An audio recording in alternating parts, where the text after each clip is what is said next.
Today we're going to get into some tips on how you can homestead while renting. Aloha everybody, this is Sean with Homestead in Hawaii, and I have been homesteading for over 20 years on my own off-grid property just 15 miles away from this one right here where I'm at right now. I am renting a place that I do not own, and it is a weird feeling to be on a piece of land that I don't own. And so I understand what it's like now to be a renter and have the desire to want a homestead, because I've been having to deal with that for the past few months. And while it's not the best thing, because I'll tell you, having the freedom of living on your own piece of land cannot be surpassed. But right now, renting makes sense. It's cheaper than buying. And for my family, it just made sense to move to a different part of town so we can be closer to things. That doesn't mean that I want to stop being a homesteader, so I'm going to do everything that I can while living here on this rental property to continue homesteading. And I've learned some of those tips that I'm going to share with you today for those of you who are renting but want to be homesteading. Guess what, guys? You can do both. Now, when I got to this property, I started by cleaning up whatever trees that were already here. There were some avocados, there was a coconut, we had a starfruit tree, and they needed some love and care. So the first thing we did was trim them up, gave them a little compost and fertilizer. Got tons of coconuts. We made coconut milk. I've got plenty of avocados that fell down this past season. And I don't know if you've seen it, but we had a lot of starfruit. We made starfruit lemonade for some of our tree sales. It was delicious. And if you have any vegetation on your property already, I would suggest starting there. You might have an orange tree or something hiding that you don't know exists. So go ahead and explore and see what you got out there in the yard. Maybe you'll get lucky. But if not, don't worry. We can start from scratch. Here on my property, unfortunately, even though I have 3 beautiful acres in a wonderful agriculturally zoned neighborhood, I cannot plant anything into the ground according to my landlord. I am not allowed to. He's afraid that I might have a tree growing out the side of his house, I guess. So instead, I got to plant everything in pots. And that's what I've been doing here. I've been building containers out of old pallets. I've been scrounging up pots wherever I could find them. And just recently, I need to deal with TEMU.com. Yeah, you've probably seen them all over the internet. That TEMU.com, who's kind of like the new competitor to Amazon.com. Well, they hooked me up with some free stuff in exchange for sharing what I thought about it. So I checked out all the stuff they had in their garden supply section. And they had quite a good amount. They had some galvanized steel raised beds. They had a lot of fabric grow pots and fabric grow beds. They had some hoses, trellising, and other things. I went ahead and purchased up some fabric grow pots, a hose, some trellising, and I thought I'd test it out for you guys since it's kind of hard to ship galvanized raised beds here to Hawaii. So I went with the things that were easier and more portable. I found a lot of these fabric grow pots to be pretty good construction.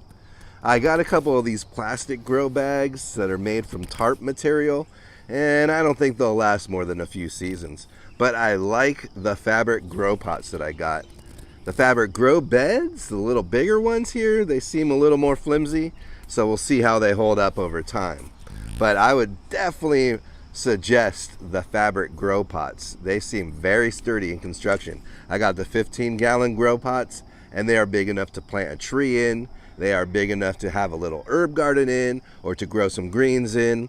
They are perfect for those of us who are renting and only have a little limited space or a landlord who doesn't want them to be planting in the ground. TEMU.com, thanks guys for hooking me up with the extra little grow space here. We're surely going to appreciate it. My goal this year is to expand my growing area by at least 200 square feet. I'd say last season I started small and I have about 50 square feet of growing area, but we're going to expand that so we can have more of those great annual vegetables that we love to have in the kitchen, right? Right now we have some kale, green beans, collards, chard, eggplant, tomatoes, kalo, Suriname cherries, a bunch of herbs such as lemongrass, galangal, ginger, basil, cilantro. You know, right now a lot of things are growing in my garden, even though I just have a small space, but we need more. There's not enough kale, there's not enough chard, there's not enough of those things to feed my whole family. So that's the goal, is to get more of that growing. And we're going to do that by building more raised beds out of pallets and finding more pots. You know, whatever we can find for free. And in order to fill all this stuff up, I like to go as cheap as possible. A lot of times I'll be scrounging soil on the side of the road to fill these things up. I'll mix it with a 50% black cinder so that there's good drainage in these containers. And then I'll sprinkle in a little manure to add some fertility in there. And as long as I continuously add good compost every season, I could turn any soil into great soil. So there you go, Mr. Landlord. You don't want us planting anything into the ground? I got you, man. I got tons of pots. All right, the other thing that probably a lot of you face with your landlords in your rental is the fact whether or not you could have animals. 3 acres here, and we're not allowed to have any animals. Not a dog, not a pig, not a rabbit, not a sheep, not a chicken, nothing. Isn't that crazy? Well, I get it for some of those things. You know, there's a workaround, right? So we have a little room here, and we can encourage certain animals to show up. I built a little compost pile out here that has tons of food scraps that I'm hoping that one day will attract a nice pig or two. And if that happens, all right, we got ourselves a little dinner. My son has been excited to get into hunting, and what better way than to have a pig to hunt right outside your own back door. Now, that's not the case for most of us out there. We can't exactly be encouraging wild animals into our rental property. So what other ways can we have animals in our homestead? Well, you got to think small, I guess. I'm considering getting, I don't know why I haven't done it yet, but I want to put in a worm bin. Those are animals, right? And those can take care of my compost pretty well. So having worms would be great, and all of that material can feed back into my garden, which is something I really want to do, is have a closed loop system to keep my gardens well fertile. And, you know, most landlords aren't too much of a stickler. We're able to get a little pool of fish out there, and so we're able to use that fish water to fertilize our gardens from time to time. But that system isn't anything to grow food out of. It's really just a way to produce liquid fertilizer for the garden. It's just a simple kiddie pool with a few mosquito fish in it. Nothing big, but our landlord was cool with that. And I bet a lot of landlords would be pretty cool with something like that as well, especially if you had a little bit of a yard. Anyway, other things that we've been doing here on the homestead that we are renting. We can't put in solar panels, but I've been able to use a solar oven that cooks food for me without the use of having to use my electric stove. Or back in my old homestead, I was using a propane stove. So this is a step up in both places. The electric oven, I don't know if you've seen that video of me cooking food out of that thing, but it works so well. You should check out that video. I'll leave a link for it right here. We've also been growing sprouts, some microgreens. We've been canning and preserving some food, especially produce that goes on sale at the store. We're taking advantage of those sales and buying up in bulk and then storing that for the future so that we can save money that way. If we can't grow it all, we might as well take advantage and store it all. Sometimes local farmers just have a glut of produce that they're looking to get rid of. So we take advantage of those times. I set up a meter on our electric water heater so it's not always running.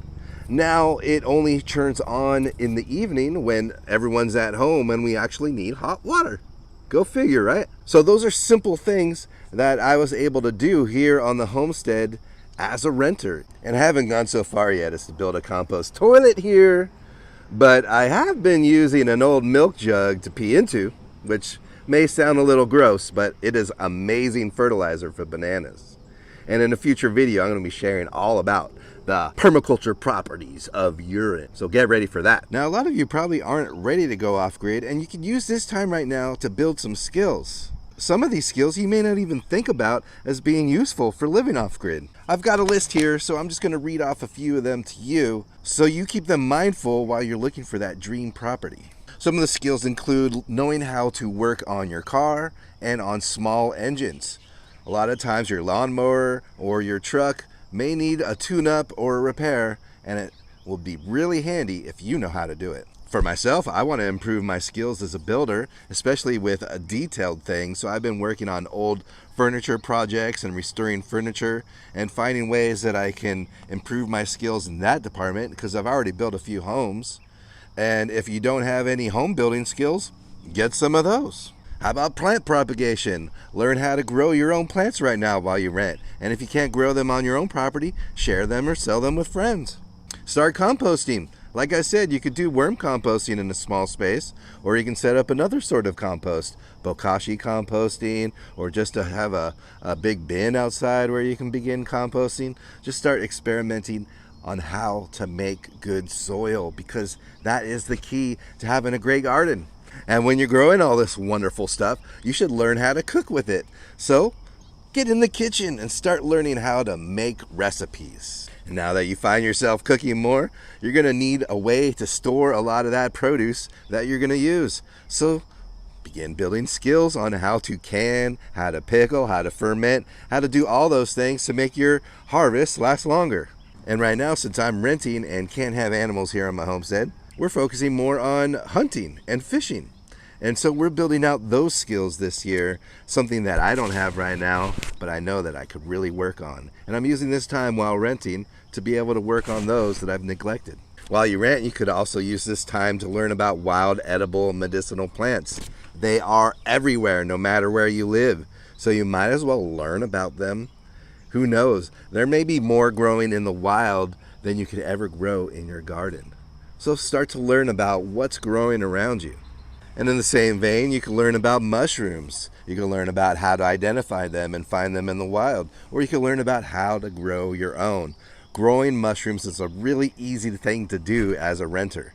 All you need is a bucket, really. One of my favorites is learning an instrument. What does that have to do with homesteading? Well, everybody loves a good song, especially if you could play an instrument. And there tends to be a campfire at a homestead every now and then, and having a guitar or harmonica or some other instrument that you know how to play and contribute only makes you part of the community even more. Then there's other skills like that, like learning how to massage or becoming a midwife, things that you may not directly relate to homesteading, but are very related to homesteading, because having skills that are barterable can go a long way to making sure that you're part of a community that embraces you.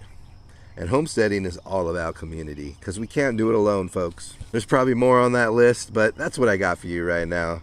Really, the skills that you need to live off-grid are as varied as there are people out there.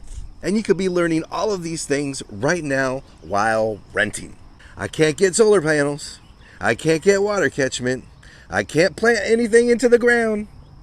But there are plenty of other things I can do to be a homesteader while renting. I hope this video helped you out, guys. Before you go, hit the like button. I'll see you next time. Ahui-o.